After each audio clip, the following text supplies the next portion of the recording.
Start, huh? Trip of a lifetime.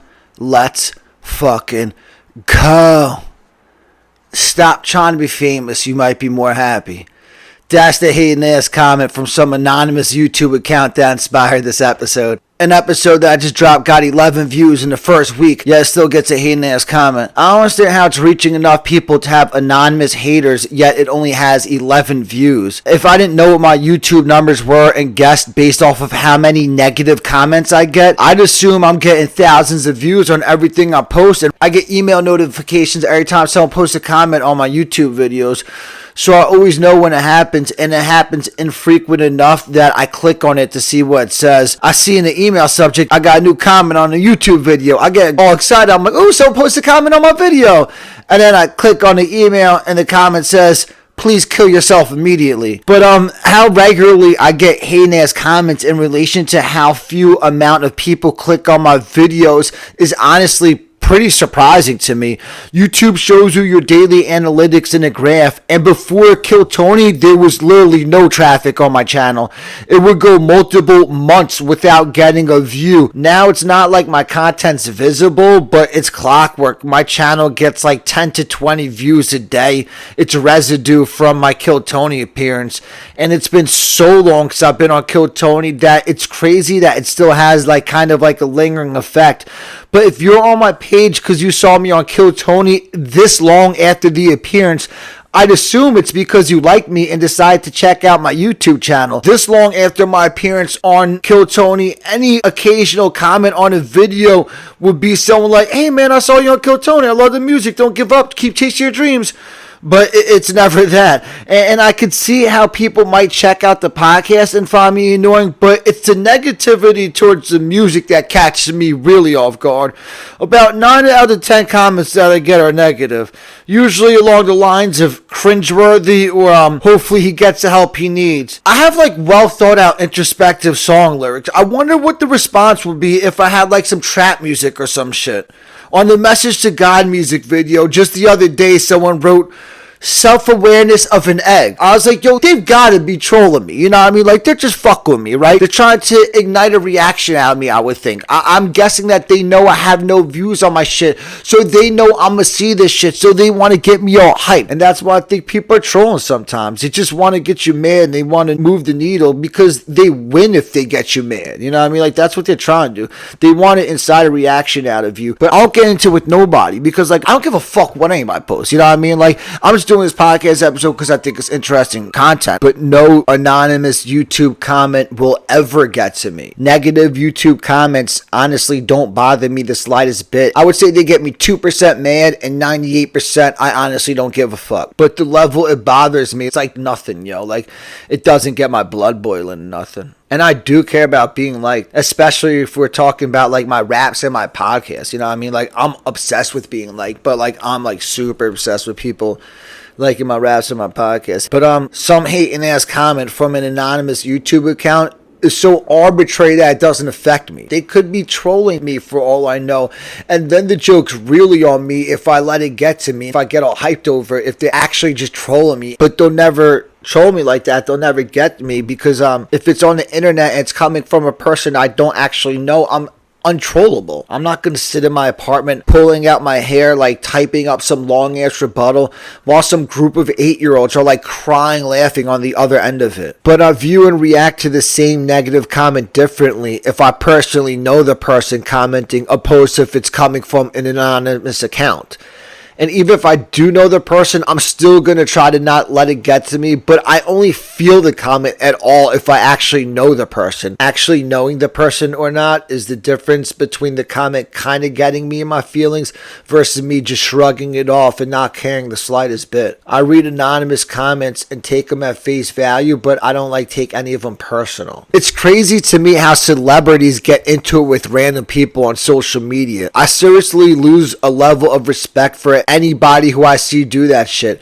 how are they not above it? They literally can't win because they lose as soon as they respond. Very often we hear, if you're worried what people think about you, then you'll never be happy. But I do care what people think about me. Like, what people think about us is going to affect how we go through this whole thing and how we experience life. Life is smoother if people like you everywhere you go. But I'll rephrase the saying to, if you're worried about what some random anonymous YouTube commenter thinks about you, then you'll never be happy. You know what I mean? Like, that's a fact of life. But like, I am a content creator and I do want to be known, and I do want the general consensus in the comments in my videos to be positive. I'm just not going to cry about it if it's not. And no individual comment from an anonymous account is ever capable of getting under my skin. And it's not because I have thick skin. It's because it's so arbitrary when it's not a real person to me. Some comments are actual constructive criticism, but some of them are just like hating ass comments. You know what I mean? I could never imagine commenting like, this shit sucks on a video and clicking dislike. I've never clicked dislike on anything in my life. But yeah, so like, I read it at the top of the episode, but the infamous comment that inspired this one is stop trying to be famous, you might be more happy. So first off, like, I do gotta say, posting a comment saying to someone else that they're not gonna be happy, that doesn't seem like something that a happy person would do to me. You know what I mean? And no matter how much validity may or may not be in their comment, they're posting it inside of a video where I'm doing something that I genuinely enjoy and that makes me happy to do. And like, even if this was that person's honest reaction to the video, it's a testament to them for finding the need to post such negativity. But so even though I didn't feel any type of way because it came from some random anonymous YouTube account, this specific comment has merit and resonates with me because it's accurate for me specifically. Like, the kid nailed it, you know what I mean? Like, I'm thinking, oh shit, it's like he read my game plan. And I say that as like a joke, but his or her comment is kind of like the elephant in the room when it comes to my life. I just said how, like, actually knowing the person is the difference in whether the words hit with me or not. Well, like, if I was getting into it with someone in my personal life, and like that happens, it feels like every time I talk to somebody, and if we were going at each other no holds barred, which like we don't really do, but like if we were like going at each other like no holds barred, they would probably say the same thing that this kid said to me, and like it would hurt coming from someone like that I'm friends with if this is like how they truly felt about like me and my journey. If they look at me like, you're a lost soul, even if you get to Rogan, you scumbag piece of shit motherfucker. You know what I mean? Like, that's what they would say to me if they were in an argument yelling at me. But even though I disagree with this sentiment, like I said, I would have felt it coming from someone I'm close with. But it just like bounces off coming from someone in a YouTube comment. But I do disagree that I'm lost hoping fame will bring me happiness. I do agree that I'm trying to use fame to bring me happiness,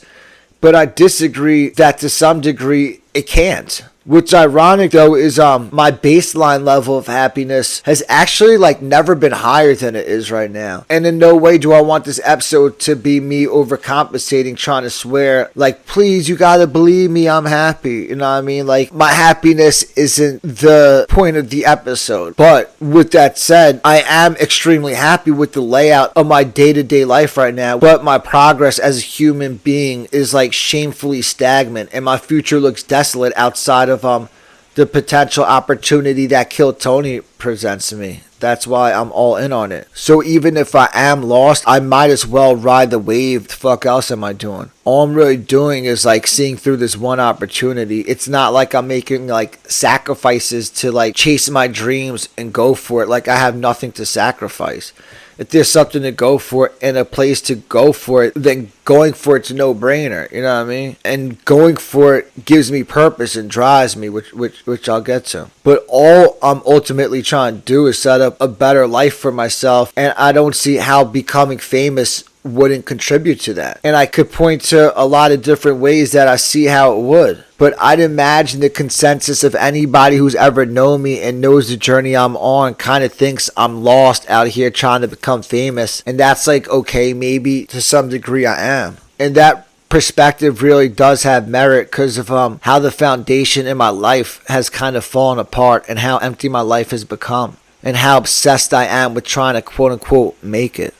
and how convinced I am that fame is the remedy that can save my existence. But it's extremely popular rhetoric to paint fame with a broad brush and negatively stigmatize it. There's definitely a stigma attached with fame. It's always associated with like being counterintuitive to happiness. And you're not even like really allowed to say that you want to be famous without being chastised. It's embarrassing to say that you want to be famous. Like, I wouldn't say that shit in like a real conversation. Me, no, I'm doing everything out of passion. If you say you want to be famous, you just sound lost. It just sounds gross. Like everyone pities you and they get like borderline offended.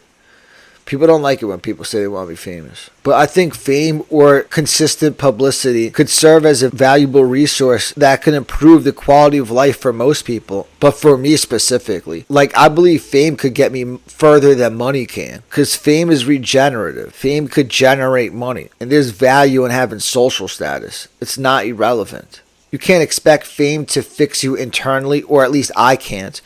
But if it's utilized correctly, it could help you get what you want out of life. But ultimately, what I'm trying to do is create a life that spawns off of it. And the most important thing about fame for me is it inevitably correlates with some degree of success in the entertainment industry while doing something I'm passionate about. Fame means my life gets to revolve around the podcast. And for me specifically, I think fame has the potential to bring me everything I want in life. Starting with Joe Rogan's podcast. Fame and being on Joe Rogan's podcast are synonymous to me. In fact, Rogan's podcast would come first. If I were ever to get quote unquote famous, it would be because Rogan got me on the podcast and opened up the door for me. You know what I mean? Like, this shit goes through Tony Hinchcliffe and Joe Rogan. Like, without them, I'm never doing it. You know what I mean? With them, I think it'd be fairly easy and shit to at least bring the shit to life to some degree. You know what I mean? Without them, it's never going to happen for me. So not only would I be famous, but I would have been on the podcast that's been such a big part of my life, and that obviously inspired this podcast. I've never accomplished anything. Getting on Rogan's podcast would be my greatest achievement and proudest accomplishment. It wouldn't mean I've reached never-ending happiness and an eternal state of bliss, but it would make me extremely happy to be a guest on Joe Rogan's podcast. Happier than if I wasn't. And that's just the tip of the iceberg and what I see fame can do for me specifically to increase my baseline level of happiness. And that's what it's all about, raising your individual baseline level of happiness. Happiness isn't a destination, and when you treat it like such, it's a one-way ticket to depression. People love parking themselves in the land of unhappy and calling it depression. But no one's ever, quote unquote, finally happy. It doesn't work like that, because that's what you hear people say. They're like, oh, this person's finally happy. But it doesn't work like that. When life is going good, the ecstasy that you feel isn't going to last forever. And the worst thing that's ever going to happen to you probably hasn't even happened yet, unless you've had something extremely terrible happen to you. But life isn't set up for happiness to last forever and to be a destination. No one's ever permanently happy. We're supposed to feel down sometimes to serve as a driving force, and so that we appreciate the highs. If you've never been down, then it doesn't feel as good when you're up. Being happy and sad in life's ups and downs are like yins and yangs. Both sides of the spectrum exist for a reason, and the feelings spiking are just normal. When you're extremely low, it doesn't mean you're in a depression. Just like when you're extremely high, it doesn't mean that you're finally happy. But it's all about setting up your life in a way that everything you do contributes to raising your individual baseline level of happiness. So the question is, does becoming famous increase someone's baseline level of happiness? And I think it depends on the person, where they're at in life, and what they're becoming famous for.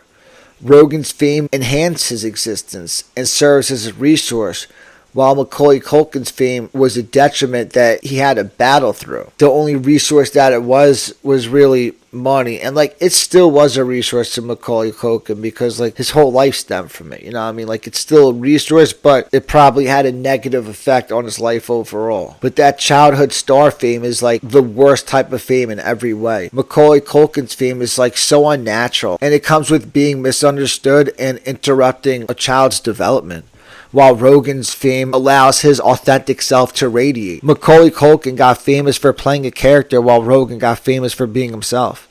People know why they're fans of Rogan, and that means they like him for the right reasons. But like that movie star or pop star fame is just weird. But the love that Rogan receives wherever he goes is probably like much more mature and just feels genuine compared to what Macaulay Culkin always dealt with. For me, it would have the same effect it has on Rogan, and that's what I primarily want out of this. If I bring this whole thing to life, it would serve as the glue behind my existence.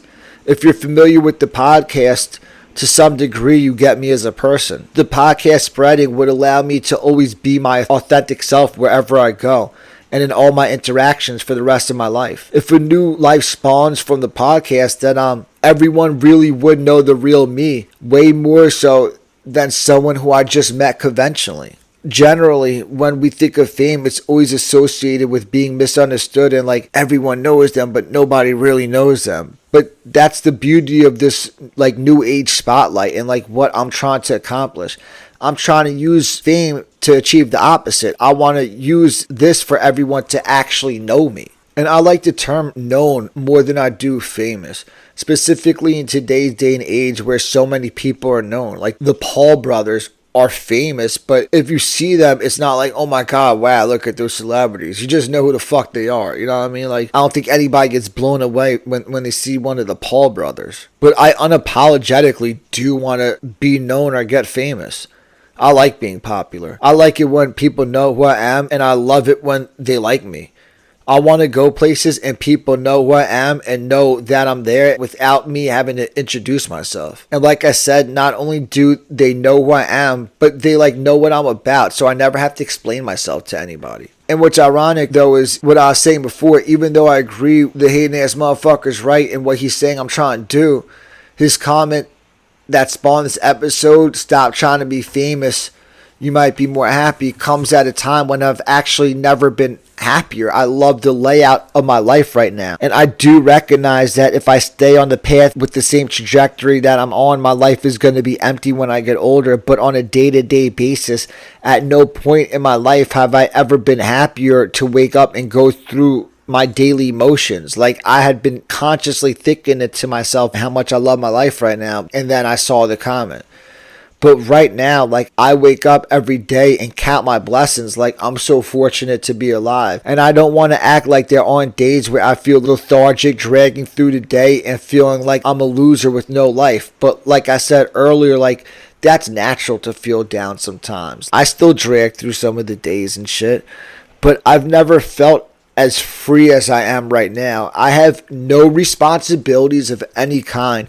No social responsibilities other than going to Kill Tony on Mondays, and no work responsibilities other than driving around on my own schedule. I don't ever have to be anywhere for anything. In terms of social responsibilities, I literally have no social life right now. I don't chill with anybody and I don't ever go out. I never have to answer anybody's text like, what are you doing tonight? Like I exist totally on my own frequency. Most people would think like my social life is depressing as fuck, but I like it the way it is. It's relaxing. I don't like going out. I don't ever have fun when I go out. When I'm standing around doing nothing, I get bored as fuck and I just want to go home. Plus, I feel like dead weight when I'm out at night, and like I hate that feeling. It's like I'm comfortable in my own skin, and then I go out at night and all of a sudden I feel uncomfortable in my skin. And it ruins my day and throws off my vibe if I know I got some type of social obligation at night. It makes me unhappy and lowers my baseline level of happiness if I'm dragging myself out on a consistent basis. And it starts before the night even begins. If I gotta go out that night, it throws off my whole frequency for the day. Like I love fucking having my coffee, you know what I mean? Like if I'm going out at night, then I won't drink coffee during the day, you know what I mean? Because like I don't like to get that grossness in my system and shit. And I'll try to plot out my naps and my meals for certain times so that like I'm kind of like wide awake and like not hungry when the night comes around. Plus I get like uncomfortable, like people call it anxiety, knowing I gotta like go out later that night. But I like living a life where like I don't ever have to be fresh. I don't ever have gum because it doesn't matter. In fact, there's days where like I don't even brush my teeth in the morning because I just want to go straight to coffee and I don't want that toothpaste taste in my mouth when I start drinking coffee. That's how gross I am some days.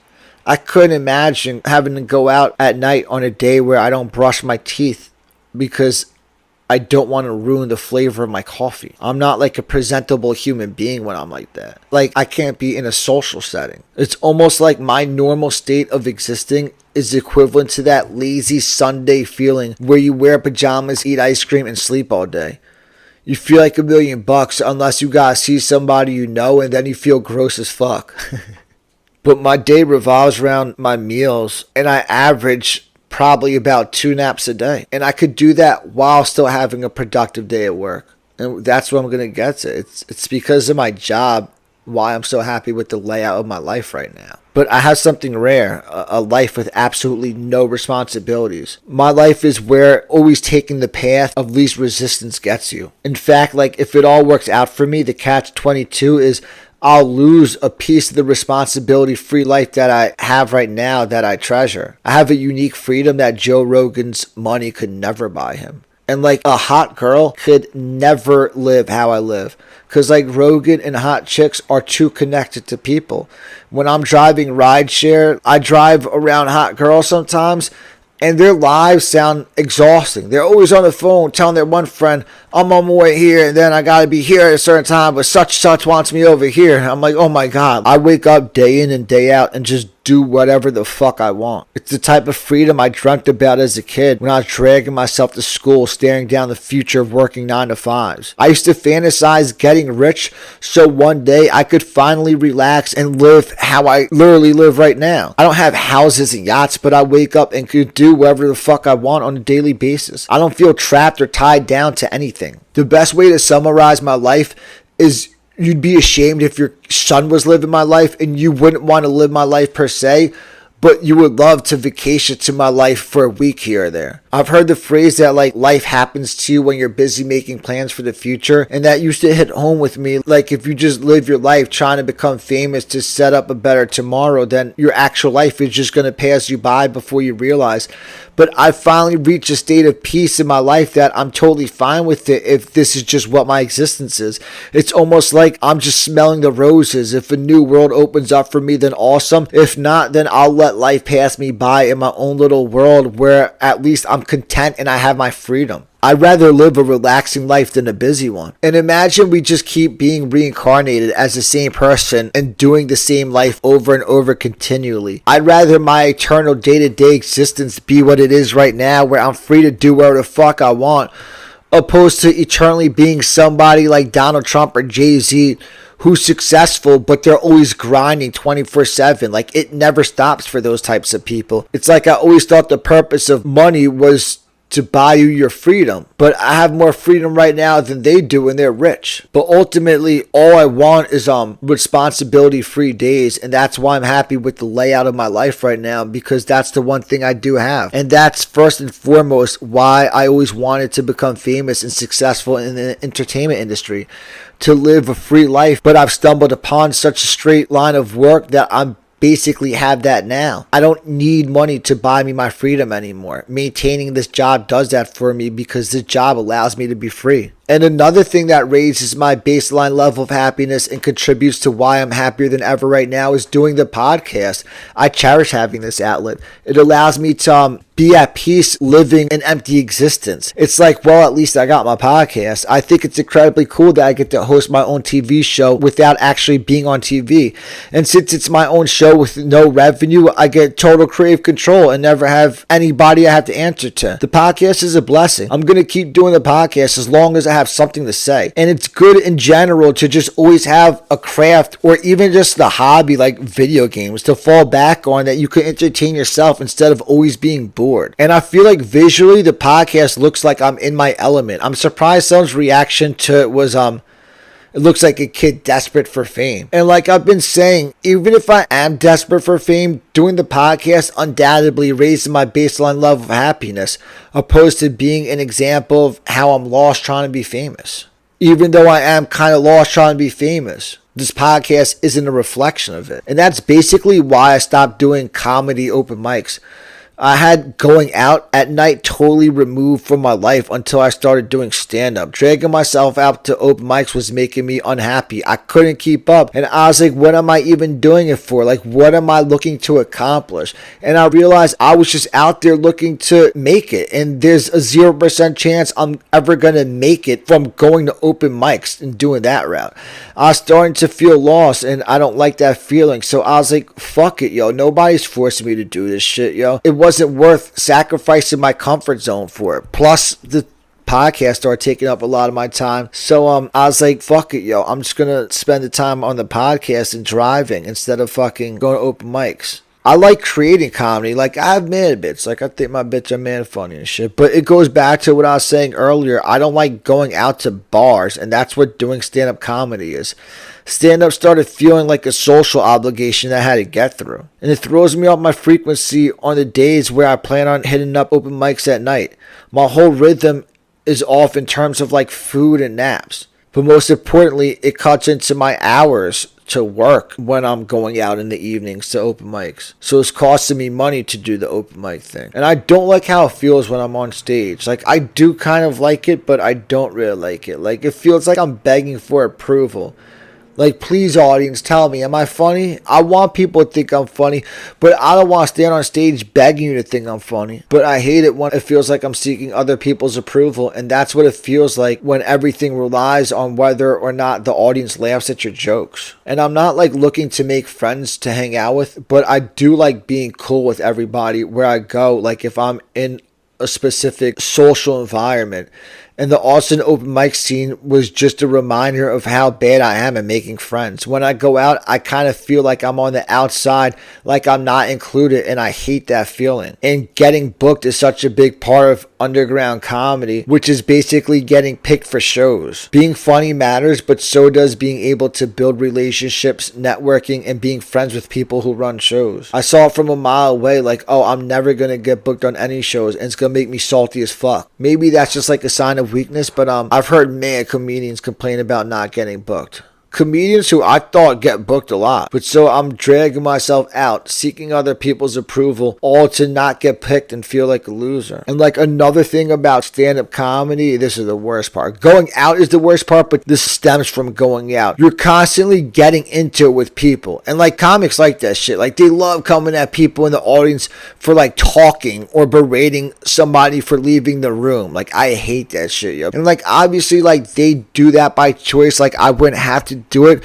but addressing hecklers is part of comedy. That's something you have to do. If I go out to perform, I'm not trying to get into it with anybody, yo. And I take the bait 100% of the time. If someone comes at me or some bullshit, I'm coming back at them every single time. You know what I mean? But I don't want to get into it. Like, I don't want to do it. But if you put me out there and someone comes at me, I'm gonna do it, you know what I mean? Like, I hate those people too. People who speak out of turn at shows, like people who heckle, like those type of people, I think they're so fucking full of shit, yo. I think they're so like attention hungry. But I'm so sick of getting into it with people in life, and I'm happy to live a life that's drama free. I start doing stand up, and now like I gotta get into it with some dude who I don't give two shits about. My one friend once got into it with somebody doing a set, and then like later that night, the door guy was like, that guy was looking for you before, he wanted to fight you.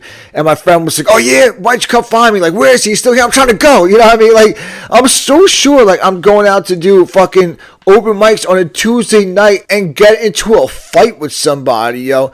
Next thing you know, like, I'm waking up the next morning fucking jaws wired, and like then I'm really feeling lost as a motherfucker. And that's the difference between the podcast and comedy. Like, doing the podcast raises my baseline level of happiness, while dragging myself out to do open mics was decreasing it. Like, even if I knew I was never going anywhere with this shit, I still choose to do the podcast. I would only be doing stand-up comedy hoping to turn it into something. Like, I'm only going out there to try to get famous. And another thing that recently raised my baseline level of happiness is starting to record the podcast on my own. Like, I love recording this shit on my own. I've been on cloud 9 lately because the transition of doing it on my own totally like remove the pressure I was feeling from the podcast. First off, like, the cost of recording was like a rent payment, so it's a huge burden to get rid of that financial pressure. Plus, it just feels good knowing going forward, like I'll always be able to do the podcast. It's not like I have to be able to afford it. I'll never have to stop recording because money's tight. And another major factor is now I record on my own schedule. I no longer have to like get episodes ready every week. Like the first thing good about recording on your own schedule is like I started recording at like 9 o'clock tonight. You know what I mean? Like that's later than I'd be able to do it if I was doing it at the studio. The other good thing about like recording on my own schedule is like I no longer have to get episodes ready every single week. The studio I was recording at, they didn't have requirements on me. Like I wasn't like forced to record every single week, but I was locked into a discounted rate and I didn't want to lose it. Like I was the one putting pressure on myself to keep getting episodes ready and keep recording every single week. And 1 week just isn't enough time to get most of these episodes ready. It felt like some days my head was going to explode. Like I just didn't have enough time driving rideshare and working on the podcast episode. It started to feel like homework that I could never catch up on doing the podcast episodes. I was drowning in that shit. And I had pressure to stay on the road for longer because my bills were higher because I was paying for the studio time. But now I just record my own pace. Like this episode took a little over 2 weeks to get ready, but it doesn't matter the slightest bit. The episodes are going to start coming out a little better because I'm not rushing them. The podcast like had really started to feel like mad pressure. But that pressure was totally alleviated when I started recording on my own. And something else that I like about doing it on my own is like I like just not relying on anybody for the process. I like being self-sufficient. I hate asking people to work for me unless it's truly necessary. Not to mention the amount of edits that I needed them to do was like over the top, yo. But I needed it done. But like now I learned how to do the necessary edits on my own, so I don't gotta bother nobody. And another weird thing that recently raised my baseline level of happiness, that is why I've recently been happier than ever, because like I said, I've been on cloud 9 lately. But I've recently started grocery shopping and relying on restaurants less. Like my whole life, literally, I've eaten every single meal out. Like, I always eat meals out. Like, I've never consistently grocery shopped. Even when I was a kid, I used to eat meals out, yo. I didn't eat my mom's cooking. Until recently, my refrigerator was always empty. I only kept beer and wine in it. I mean, beer and water. But now I'm cooking at home, and for the first time ever, I'll go like multiple days without stepping foot in a restaurant. And more important than cooking at home and cutting back on eating out is I started making coffee and espresso at my house. So I cut Starbucks out of my life, which has made things so much better, yo. I felt like I used to live at Starbucks, yo. And Starbucks is always an aggravation, yo. It's always mad busy, and a fraction of the baristas always make shit mad complicated and start with me, yo. I swear, yo. I felt like I'm always getting into it with Starbucks employees. But I don't deal with that shit anymore. And now that I have coffee in my house, I don't need to go to Starbucks initially to start my days. Like in terms of work, I could just hit the road because I already have my coffee. It allows me to start the days like much smoother. And I like to have espresso for the evening for like writing and shit. Like I'm recording this episode tonight. I would have had to make sure I went to Starbucks before I recorded, but now I just had coffee at home. Now I'm like no longer scrapping at like 9:30 to find a Starbucks that's still open. And now that I brew my own, I have like unlimited supply, which is a problem. But it goes back to being self-sufficient. I like not relying on Starbucks for my coffee every day. It felt like I was making at least 3 stops there a day. Plus, obviously, brewing coffee on my own is saving me a lot of money. It's saving me more money brewing coffee on my own than cooking on my own. But yeah, I'm like so happy to have recently cut Starbucks out of my life. But so the overall point is, this kid posted that hating-ass comment on my YouTube channel at a time when I've actually never been happier. But even though I love the layout of my life right now, I do acknowledge that I live an empty existence and life has passed me by. I'm a 38-year-old closeted virgin, internally conflicted about his sexuality, so I'm clearly like not the poster child for happiness. But I'm not trying to be like, this is what happiness is, model your lives after. I'm just highlighting the points to make the point. And like I just said, like I might be gay and painfully in denial, and if that's the case, then I'm the epitome of unhappy. At minimum, I'm almost 40 years old and a virgin and extremely internally conflicted about my sexuality. So the point isn't to say that I'm happy per se, it's to say that this hating ass motherfucker's comment came at a time when my individual baseline level of happiness has actually never been higher. I'm finally like not totally relying on this whole becoming famous thing to work out. And it's 100% because of the transition from serving tables to driving rideshare. For me, nothing has a higher effect on my baseline level of happiness more than my career. And it's not necessarily that success in a better paying job increases my happiness. It's having a tolerable job that does. Obviously, as long as it has a livable wage, the job. But everyone associates getting a better job with happiness. A lot of the time, it's when people transition from one bullshit-ass job into a similar but better paying one. When I was working at the Cheesecake Factory, if I got hired at Ruth Chris's, everyone I knew would be like, man, excited for me, like, wow, congratulations, that's a great job. But that job would do virtually nothing to increase my baseline level of happiness.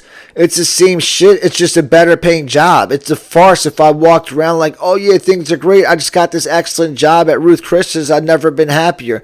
The only reason I'll actually be happier is because I'll feel like less of a loser working at Ruth Chris's than I do working at the Cheesecake Factory, and obviously because it's more money. But 6 months after I'm working there, I'll be just as sick as walking into that building as I was at every other job I've been at for 6 months. I don't think getting a better job in the same occupation field is going to increase my baseline level of happiness. But like I said, nothing influences my happiness more than how tolerable my job is. And I could point to 4 different types of careers that I could think of that I might possibly work. And each career change just moves me up one level in terms of happiness.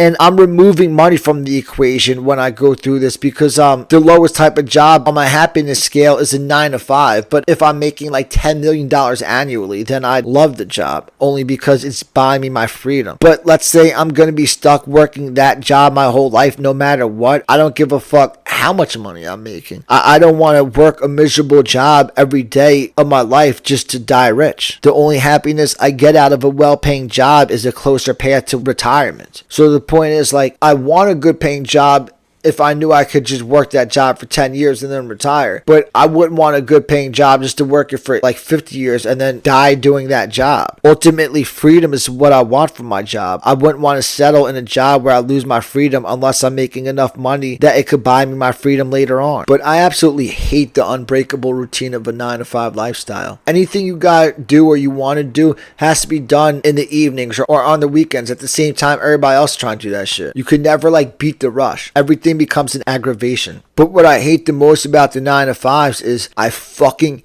hate waking up to alarm clocks. If I could point to one thing that has the biggest negative impact on my happiness in life, it's waking up to an alarm clock on a consistent basis. Nothing makes me more miserable than waking up to an alarm clock. I fucking hate waking up to alarm clocks. It doesn't matter how much love I receive from family and friends. I'm miserable if I'm routinely waking up to an alarm clock. I don't know how people do it for years on end. Rogan calls it the easy way out. He says people do the 9 to 5 thing and take the easy way out. That to me is not the easy way out. To me, trying to be in the entertainment industry is the easy way out. You know what I mean? Like, I'm trying to take the easy way out. If you wake up to an alarm clock 5 days a week, drag yourself to some bullshit ass job that you hate, then you're taking one for the team. I don't know how people do that shit. My pops did that shit for 30 years. He woke up at 5:30 to commute from Jersey into the city, like New York City. I couldn't do that shit. I was shell-shocked watching it. But I always envisioned I'd be trapped doing the same shit that my pops did. But luckily for me, the job was never there for me. I would have been so miserable the past 15 years if I was waking up at 5:30 to commute into the city to work some bullshit ass job for a bank. I'm so thankful that that's not my life. And then one step up on the scale of how our careers affect our baseline level of happiness for me is what I formally settled into the job that was there for me when I got out of college, which is serving tables. Once I got the job at the Cheesecake Factory, it was a game changer. It was the first serving job I ever worked where I made legitimate money. I'm looking at it like I'm making like the same, if not more money as I would have made if I got a job in the city and I don't got to wake up early every day and spend 3 hours daily commuting and spending money on the commute and making even less money.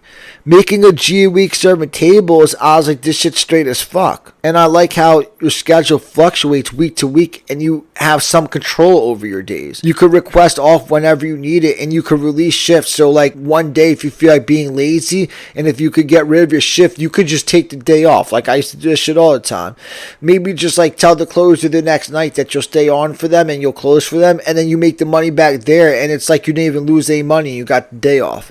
And that's another bonus of serving tables. There's no set pay. If you need some extra cash, you could work extra shifts or stay on later, or you could just end up having good shifts and you could make extra money. And the fact that like each shift is different in terms of potential earnings, it gives the work days like a pulse. You always go to work with the dream of having a big day. And even if it bounces at the end, the days do give you like a little shot of happiness when you do really good.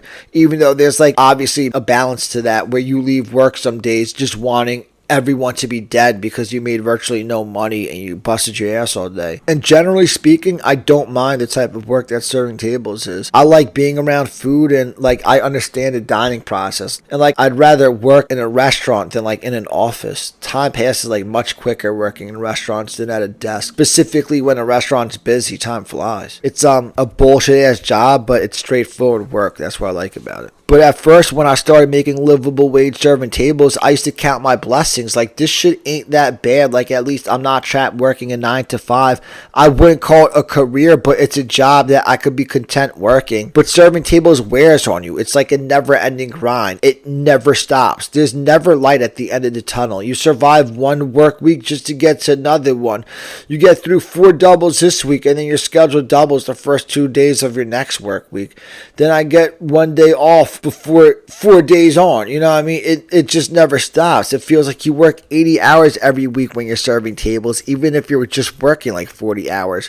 But you need the hours anyway, so it's a catch-22. Like, you're trying to pick up as much shifts as you can, and then a day comes, you're like, oh, I should have never picked up that shift. And I hate just going into work, and that gets increasingly worse the longer I'm working at the same job. In my universe, walking into the building where I work at is what I call the walk of shame. I hate it. It gives me a headache, and I get a pit in my stomach. And I hate seeing the same people every day. It just makes me feel, man, predictable. I never have anything to say, and I hate going through a round of, like, awkward hellos. And you have to do a round of those every single day when you work with people every day. But I just feel fake saying hi to everybody, and I feel extra fake saying hi to the GM. I hate having bosses that I feel like I gotta impress and be on my best behavior for and laugh at their jokes. And I always smoke before I go, and so it's like, oh, I don't want them to recognize that I'm high. I always feel fake and uncomfortable in my own skin when I'm at work. I just hate everything about the work environment, and whatever my place of work is, it's gonna get to a point where I resent the job, and going in there every single day makes me miserable. I didn't know how much longer I was gonna be able to do it for. I used to constantly think of how badly I wanted to escape that and how desperate I was for an entertainment opportunity to open up. I was miserable, fixated on becoming famous to make me happy, like the kid said in the comment.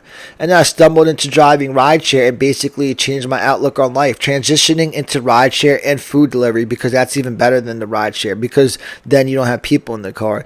But that's the breaking point in my happiness. So this is like the third level of how desirable or tolerable a type of job is to me. And it's the first line of work that I found that I could actually be happy while doing it regularly. I legit don't want to be alive if I'm working a 9 to 5 or a serving job. The only way working one of those jobs 5 days a week is worth it if my life was like a continuous orgy whenever I wanted with whoever I wanted, but that's not realistic. Like, I'm not suicidal, but I'd rather just not be living opposed to being trapped working a job every day that I don't want to be at. I couldn't live an eternal life serving tables. I'd rather just not exist. But I could do what I'm currently doing every day for eternity and be thankful to keep waking up every day if I could just exist how I do now. When I was serving tables, sometimes people would say to me like, yo, Worm, you're just like out here living the dream. And I would respond like, I guess one person's dream is another person's nightmare. But now that I'm driving rideshare, I really am living the dream. This job has essentially stabilized my life. I alluded to it before. It's why I no longer feel desperate to make everything happen with rap and podcasting. 10 years ago, I felt desperate to quote unquote make it because of how worn down I already was. I was thinking I can't survive like this much longer, and it only gets worse because like what the fuck am I gonna do? Serve tables the rest of my life and be 90 years old putting on an apron to go to work at the Cheesecake Factory? And that's what it would be for me, because whatever service job I work, it's all about staying afloat. There's no possibility of retirement, but I could just drive rideshare at any age. But like I'm so happy that I didn't try hard in life and get a decent job, because if I did and then I was introduced to the world of rideshare driving, I'd be like, I quit and I'm just going to go do that. I would have felt like I was sold a bill of goods by trying hard in life when I could just made relatively comparable money driving rideshare all day. And obviously, if you have a really good job, then I'm not going to make relatively comparable money to you, but I'm talking about the average person. Like, I'm making the average pay that most people are out here making, I feel like. Probably making more than some people. And I hate like reporting to work, and like right now I don't gotta report nowhere to nobody. I like not being the part of any type of like organized power structure. I don't have any bosses. It's amazing. I could post wherever the fuck I want on social media and not have to worry about how it might affect my job. I don't have to fit into like any type of certain mold of what like the company would expect from me. Smoke marijuana? Me? Nah, I would never. I don't even have anybody I gotta answer to about my performance. If I did, I'd always be in the office, yo. Because I get into it with people on some of these rides. And I could work whenever the fuck I want. Not only do I not have scheduled hours, I could just start and stop working whenever I want at the drop of the dime. Like, I'll often have the app on waiting for a ride, and I'll just be like working on a podcast episode in my apartment, and then like I'll see something I like, I'll accept it, and then I'll just like try to find me a ride that brings me straight back home, and it's like a quick hour shift and I made a quick $30. Then I'll take a nap for some shit. Do that a few times in a day, and I basically took the day off and still made over $100. Driving rideshare and food delivery is everything I want in a shitty job. When I'm doing the food delivery part, it basically feels like I'm selling trees. Like, it's the same shit. It's just drive around dropping off food instead of dropping off weed. But that's why that's better, because I don't even have to see people. Like, I don't even have to drop off the food to the people at the door. Like, it's usually just leave it at the door. I don't have to see nobody, yo. But all I gotta do is drive around. I work my job, but my life doesn't revolve around it. At any moment, I could do wherever the fuck I want and not have to worry about work. It feels like I'm in total control of my life in a way that I never thought possible. But the best part of the job is I haven't woken up to an alarm clock in over a year. I never imagined I'd be living a life where I'm free of alarm clocks. Serving tables, I'd have to set my alarm clock like once a week for an early shift, but I've never set it at all for driving rideshare. It honestly feels like I don't even work. The toughest work I do is entertaining small talk. Except for the dangers of being on the road, I don't mind driving one bit. I just have to contribute some of my time every week, and in return I get to live this privileged existence. But with that said, in terms of occupation, if the podcast turned into a career, what that would do for my baseline level of happiness is unimaginable, and it would make me exponentially happier in a much more tangible way than just getting a better job with a different company for a higher salary. And I say that because of how we stigmatize fame, but congratulate people for getting a new job. They're allowed to associate happiness with this great new job, but I can't associate happiness with fame when it comes attached with the ultimate dream job. A job that will bring me more happiness than someone getting a new, better paying job that they work solely for the money and not by choice. But it will bring me so much joy to check out of the labor force and get paid to do something I genuinely love doing. I do it right now for fun, and I used to pay monthly to do it. I enjoy doing this much more than I enjoy rapping. But I want to turn it into a career because of how it buys me my total freedom, obviously. But I also want to be running a successful podcast opposed to just being this thing that doesn't matter to anybody except me. It would be like validation that the podcast actually matters if it became successful and is perceived as relevant. I want my life to revolve around it. When people hear my name, I want it to be synonymous with my podcast. Even though I feel like I don't gotta prove nothing to nobody wants to feel like a failure, me included. And even though I like the layout of my life right now, I do acknowledge, if we're being honest, I am a total failure. I'd rather change that by becoming successful through my podcast opposed to being successful climbing corporate ladders. And as much freedom and control over my life that driving rideshare affords me, if I didn't have to commit 40 to 50 hours a week to that, then I would have freedom and control over my life to a degree that I never dreamt possible. It's better than a dream job. A podcasting career is a job I couldn't ever dream of when I was younger because it didn't even exist when I was younger. I don't see happiness as a destination, so I don't think a career in podcasting would make me quote unquote happy, point blank period, but it would undoubtedly level up my happiness in an exponential way. Whatever career occupies my time is going to influence my baseline level of happiness more than anything else in my life. I feel like our job influences our happiness more than our family does. People treat their families based on how their work life is going. A good work life doesn't mean you're happy, but a bad one means you're miserable. And I'm not talking about like a poisonous work environment per se, but more so just like an exhausting job that you're tired of doing. I'm miserable working a 9 to 5. Serving tables makes me exponentially happier than that. And then driving rideshare makes me exponentially happier than that. And then podcasting as a career would make me exponentially happier than that. That's the 4 levels for me. So because of how a career in podcasting and becoming famous go hand in hand, just from a career perspective, fame will undoubtedly make me happier if I could exit the labor force off of the back of it, buy myself my freedom, and most likely improve the quality of my life if my podcast became a decent paying job. So from a career perspective, I do expect fame to make me happier, but more than ever, I'm not relying on it because of driving rideshare. But where I really believe fame can be a valuable resource to me specifically is in my personal life. That's where I really am relying on it to make me happier. As much as I do like the layout of my life right now, my progress is stagnant and life has passed me by. So when I gloat about how I've never been happier, I don't want to front like my life's amazing because my future is undoubtedly looking desolate. And if I want to change that, it's now or never. And the only way it's ever going to happen for me is if I inject a spark of fame into my life. And this is where people push back like, you're wrong, you can change your life without fame. But not me, not the way I exist right now. Like, this is where I truly need to harness the resource that is fame. Like, I'm not going to change my life in the way I would want to change it without getting that spark. I tie happiness and depression to sex, love, and purpose. I beat the concept like a dead horse because I think it's that important. And I think it's that important because of how prevalent you hear people are with depression these days. But those 3 elements feed the soul, and I truly believe that if I become famous through Kill Tony and my podcast, it would serve as the perfect band-aid for my life, and it would bring me a level of sex, love, and purpose that's currently unobtainable for me. I think injecting a shot of fame would add a dimension of all 3 of those elements into my life. And the main place that I think fame can help me out is my non-existent sex life. And not only would it potentially open up my sex life, but because of the nature of what I'm doing on Kill Tony and airing myself out publicly and being fully transparent is why I think fame can work for me instead of against me. I'm hoping it's going to empower me in a way and throw a wrench into everything and hopefully set up any interaction with girls going forward on my terms. I want to have a sex life that doesn't revolve around going out on dates or approaching girls at bars.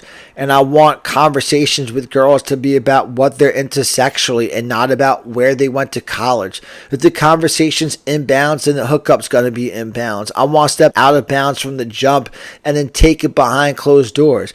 In an inbounds hookup, I'm worried about my breath when I'm kissing her. In an out of bounds hookup, she's hocking a loogie into my mouth. You know what I mean? But off the back of fame is my only chance at ever having an active sex life. So like, I'm undoubtedly relying on fame for that to possibly open up in my life. And like I just mentioned how critical transparency is for this. Like back in the day when I was trying to get on Rogan's podcast, I was thinking like, what if it actually happens? Like I was hoping to quietly get past my sexual struggles off the back of that. And I would have felt added pressure in my sex life, and then fame probably would have worked against me. I'm trying to use the Kill Tony stage to go straight through my issues instead of trying to get around them. To some degree, I think airing everything out publicly will alleviate pressure. Through the Kill Tony moment, I think everything will fall into place going forward if anything spawns from it at all. If nothing spawns from it, then it doesn't matter. And the other thing that fame does is it makes you glow. Like, I think I could use fame to get girls more excited to hook up with me. You're the same person, but you just look more attractive to girls. And it's not fake. It's just like you become more visible to them. Your strengths get highlighted in their perception of you. Like Pete Davidson is a perfect example of that. And not only do you become visible in a different light, you just become visible in general if girls know who you are everywhere you go. Opportunities will present themselves that just wouldn't otherwise exist. And since everything would be spawning from the podcast, I'll actually feel like my authentic self around girls. Specifically, if they are aware of everything I've aired out on Kill Tony. If I'm totally transparent and known for being like who I am, I'll feel like I'm like kind of fun to girls and like a nice change of pace to hook up with. And if this were to come to fruition for the first time ever without it coming from school or work, girls might actually be appearing in my universe. Girls that I think are hot, not girls that I have to settle for because I have to lower my expectations. Girls who otherwise just wouldn't fuck with me when I'm stuck in my current life. And it's not because they're fake. The best way to put it is like girls wouldn't be hooking up with me because I'm famous, but the same girl wouldn't be hooking up with me if I wasn't famous, because she just wouldn't be meeting me in the first place, or I bring nothing to the table to attract her. And not only do I think fame can present opportunities with girls that wouldn't otherwise exist, but because of Kill Tony, everything, like I was saying before, would be set up on my terms, where the conversation will probably have a sexual charge from the jump, and we will build a sexual connection, adding juice and excitement into the hookup before it starts, instead of trying to like build courage to kiss her at the end of the date. Like, that shit's so fucking gay. But if this plan works accordingly, I feel like meeting girls going forward will just be totally different. I could slide into a more authentic role with girls as a fun side option instead of trying to be her Prince Charming, trying to fit a role I don't fit into. And if everything were to come into fruition, I'll never feel like I gotta explain myself to chicks anymore, because they know what they're in store for before they get involved with me. I won't feel as much pressure to perform like I'm LeBron James on a basketball court. And the best part is I won't have skeletons in my closet. Kill Tony provides me such a rare and unique potential opportunity to possibly get out from under my sexual futility the right way and feel like my authentic self around girls going forward.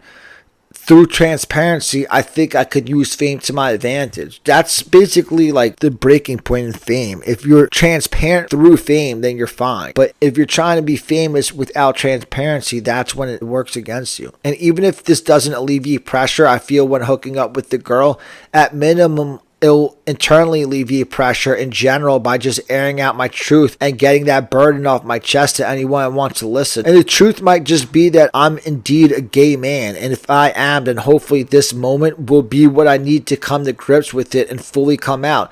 And if that's the case, then from that perspective, fame will definitely make me happier if it's the encouragement I need to push myself in that direction and to live out my truth. No matter what path it travels, though, an active sex life might actually spawn from this. And as much as I honestly do love the current layout of my life, I'd be lying if I didn't want to have an active sex life. But that's not ever going to happen the way I'm currently living, and that's the primary reason I need fame more than most people. And if this successfully happens, then that's a priceless impact that fame can have on my life. I'm not saying it will go down like this, but it might, and that's why I believe fame can level up my happiness. But I think inadequate sex lives is a deep root behind a lot of people's unhappiness. The large majority of us will never have the sex lives that we want, and subconsciously that wears on people. Not only do we not get to have sex with whoever we want, but we can't like perform how we want to perform. I don't know why it's not as simple as if you're straight and the girl's hot, then you just get hard as shit and you fuck the hell out of her until you come.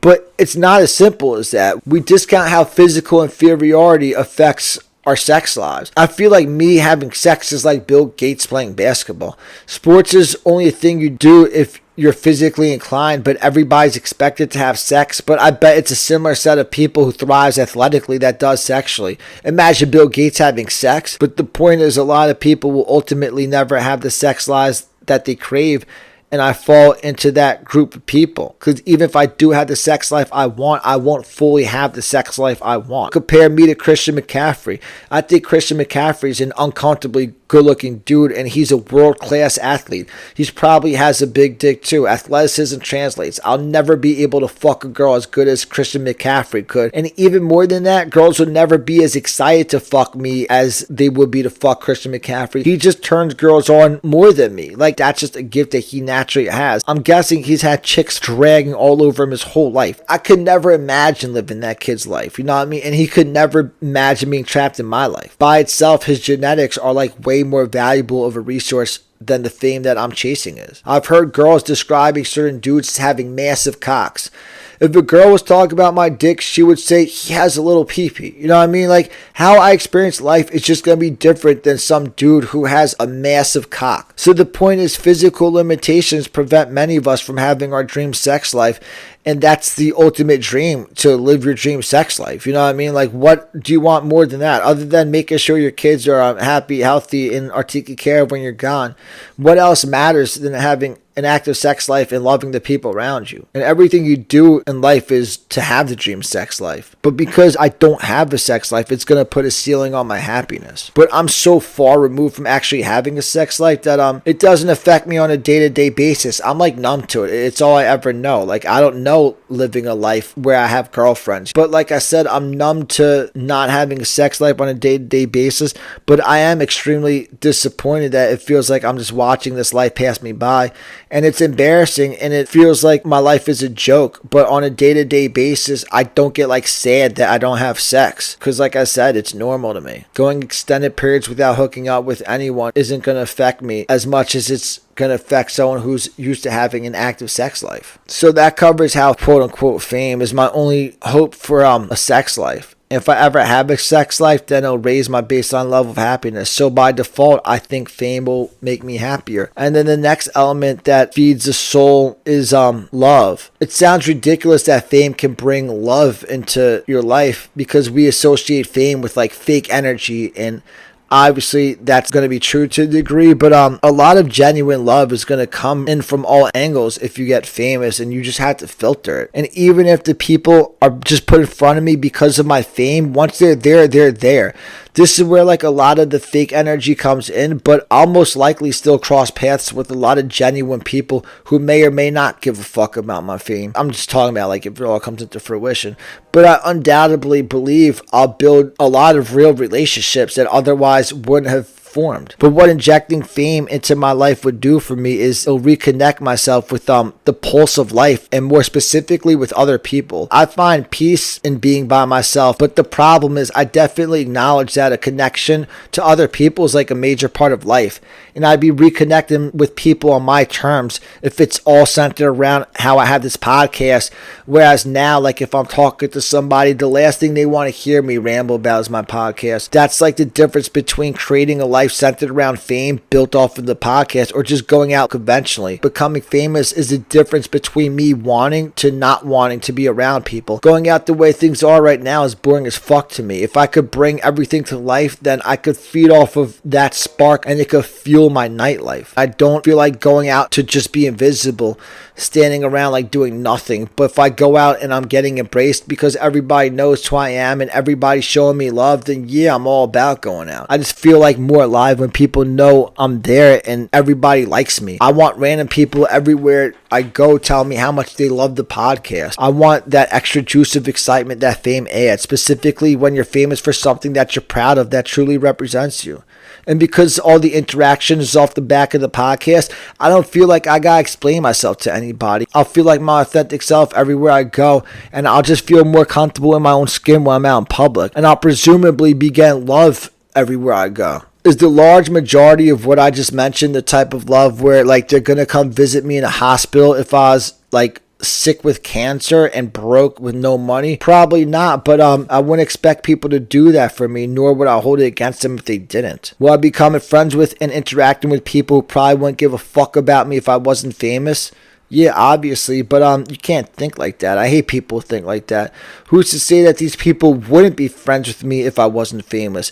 If they're in front of you now and the love is genuine, then just embrace it. It doesn't matter how they ended up there. And I've never had like a girlfriend or been in an intimate relationship. So if I establish a sex life through this, whether it's with girls or guys, maybe I'll feel consensual love for the first time ever. I'm not looking for like a monogamous commitment type of love, but we still love each other. We love fucking each other. Like, that's the type of relationships I want, whether it's with a girl or a guy. And not to mention, it would feel good to get love from people who I revere, like Rogan and Tony Hinchcliffe. It would feel great to hear Rogan tell me how much he loves the podcast. That's what I really want. I want Rogan to listen to the podcast, tell me how obsessed he is with it. And I would love to become part of the Kill Tony family and go from being a bucket pull to like a guest one day. Injecting a shot of fame into my life would bring in so much genuine love that otherwise just wouldn't exist. Real love, even though it only exists hand in hand with the fame or any type of publicity I get. So I think fame would bring new love into my life, but obviously having like a personal life with foundation is what truly matters. And I already do have that to a degree, but I'm just extremely like distant from everybody right now. I'm hoping if I quote unquote make it, it'll provide a spark to reopen the lines of communication and reconnect me with the people who I actually do already have in my life. So often we hear the rhetoric like criticizing friends who are hitting you up once you become successful, but that's like actually what I want. I'd be happy if I bring this whole thing to life and my friends started reaching out to me. Like, communication's a two-way street. I don't hit up my friends to do the small talk conversation and they don't hit me up. It's like no hard feelings on my end, but when time elapses, it kind of puts space in between me and other people when it's been like mad long since we've been in contact. If I become famous, it serves as like fuel behind the interaction and gives people reason to like reach out to me. It would all be genuine. I'm kind of hoping to use fame to glue back together my life that already exists and to reestablish my personal universe. Basically making sure it's open communication lines and closing up the distance between me and everybody. If I become famous, I could have shows back in Jersey, get everybody in for free, and then just like party with everybody that night. It would be a reason for me to go back to Jersey and visit, and everything would just feel like a celebration. Whereas when I used to go back to visit previously, I just used to feel like dead weight. I was only going back to visit like my close friends, but they're like not even centralized anymore. And when I go back each night, like I would visit a different person one-on-one. I would sleep at their house, but I just felt like such a burden. They had their fucking like 2 and 3 year old kids there, and I'm fucking trying to smoke trees in the garage and shit. I was like, I can't fucking do this shit no more. And I was spending mad money on the trips, so I was like, fuck it, I'm not even gonna go back to Jersey anymore. So I don't go back and shit. So like, not only do I think I could use the fame to serve as a resource to spawn like a new life for me, but I think I could kind of use it as a tool to glue back together my life that already exists. So that covers how I think fame could bring love into my life. And then the final element that feeds the soul is purpose. So like, it's sex, love, and purpose. Those are the 3 elements I always talk about. If you have 2 of them between sex, love, and purpose, you'll be fine. But my current life is totally void of sex and love other than the love I get from my parents. So I cling to purpose, like the purpose that I get from this, specifically how it always gives me something to push towards, the dream of creating a better existence for myself through the art forms. I find purpose in simply doing music in the podcast to some degree without fame, but it's dishonest to ignore how much fame magnifies the purpose I would find in it if the podcast and the music were to become socially relevant. It validates everything and magnifies the importance of it. The purpose Jay-Z gets out of rapping is exponentially more significant when he becomes a rap mogul opposed to like if he never made it and was like still living in Brooklyn. But it's like tough to find purpose in life. I always feel like that's what people really struggle with the most, that has like people really like looking for more. Like, what really matters? Raising our kids is our primary purpose in life, and like that's all that matters at the end of the day. But like, then what comes next? As someone who like expects to never have kids, I always contemplate my purpose. And like I just said, at the end of the day, everyone's kids is all they need in life. But on a day-to-day basis, it just seems like people yearn for more, specifically once their kids are past the childbearing phase.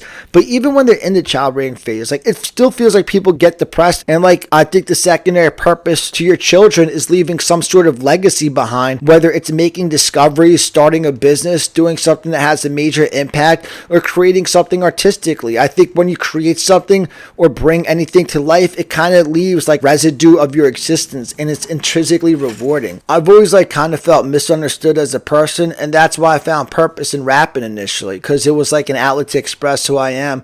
But I kind of felt like I said what I needed to say as a rapper. Nobody was listening, and the novelty of having that outlet faded. Like, I kind of started to resent it. Everything just gets corny to me. I never agree with what people think an artist is supposed to be. And I don't disagree. I just don't think it's universal for all artists. It's almost like I start to feel like I was misunderstood as an artist. For example, like artistically, you're supposed to step out of your comfort zone and do something that's out of the box to you, which is against my artistic philosophy. I'm like, that defeats the purpose of doing this shit in the first place. I'm trying to stay in my lane and be in my element and shit. Like, that was the purpose, to like show you who I am and shit, not try to be something that I'm not. I don't want to like watch a drama TV series written by Larry David because he wants to prove how he's a versatile screenwriter. Like, Seinfeld and Curb Your Enthusiasm are just Larry David doing him. They're different projects, but ultimately it's the same formula. The substance is consistent. But like, I do rap my way. I got into rap to be who I am, and then they expect you to evolve it to something that you're not. I just don't fit into the mold of what a traditional rapper is. But for me, it's all about like how everything works together as like a puzzle. It's all about like the one cohesive body of work. Try to paint a picture of who I am. It's more than that, than like wait till like this next hit I've been working on. But I felt like I got what I wanted out of rap as an art form itself, and being a rapper became more about like trying to create a better life for myself through the raps, which is like me trying to become famous to make me happier. What the hating ass kid said is exactly what basically I've been always trying to do. But yeah, like that's what it is. It's about trying to create a better life for myself. But I started rapping in 2007. Podcasting didn't even exist back then. This is such like a better outlet to express myself than rapping was for me. There's no boundaries on what I could say here. I could air out all my points of view and get anything off my chest. It doesn't have to be like content that sounds cool in a rap verse, and it doesn't have to like rhyme at the end of it. I could just talk for however long I want and say whatever the fuck I want to say. It's just a blank canvas to draw on. I could say anything I want people to know about me, so anyone who listens to the podcast to some degree should understand me as a person. I find like real purpose in podcasting in terms of just doing it that won't fade over time nearly as much as it did with rapping. I always have so much that I want to say, and this is like the perfect outlet to get it out. And the good thing about doing it here is I could just draw up all my points, so like I could say exactly what I want to say. In regular conversations, sometimes I just find myself talking in circles and saying nonsense. And the shit I want to talk about just doesn't really work in everyday conversations.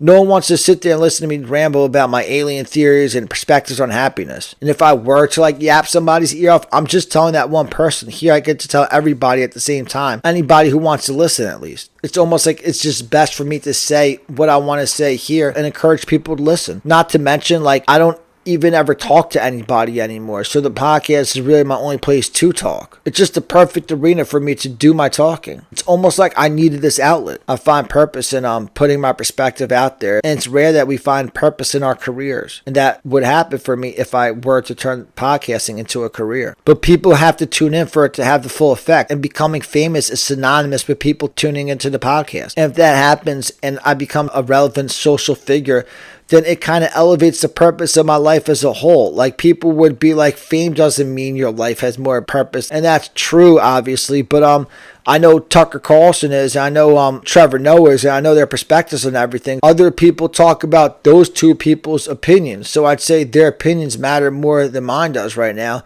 And it currently holds more weight. I like the idea of my perspective mattering. And if I reach fame and success, then I could use that as a resource to give a boost to the people around me. And that's like real purpose right there. If you're helping out your friends and your family, it's tough to find purpose in anything more than spreading opportunity to the people around you. And what's said and done, that's really all that truly matters. And when you help people around you, it always comes back as love. I always bring everything back to Rogan, but he's the perfect example of what I'm talking about now. In my universe, he's laid the blueprint of how it's done. All the opportunity that he's provided to people has brought back so much love into his life. So I think feeding the soul, sex, love, and purpose is the key to happiness, even though happiness isn't a destination.